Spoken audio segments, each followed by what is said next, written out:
বলেন বলেন আপনার কি লাগবে, আমি আপনার জন্য সব কিছু সুন্দরভাবে এনে দিব। বাবা বলেন, সন্তান লাগবে না, লাগবে না, আমার জন্য কিছু লাগবে না।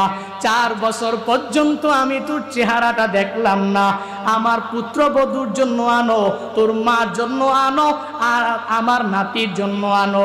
আমি বাবার কোনো কিছু লাগবে না, তুই শুধু আমার সামনে তুই আয়।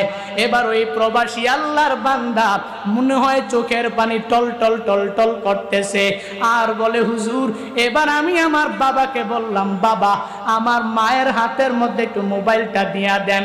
মায়ের হাতে যখন মোবাইলটা দিয়া দিল, আমি আমার মাকে শুধুমাত্র একবার বললাম, 4 বছর পর্যন্ত মা তোমার চেহারাটা কেমন আমি দেখি নাই, ভিডিও কলের মাধ্যমে যাই দেখি, কিন্তু সরাসরি তোমার চেহারা আমি 4 বছর দেখতে পেলাম না।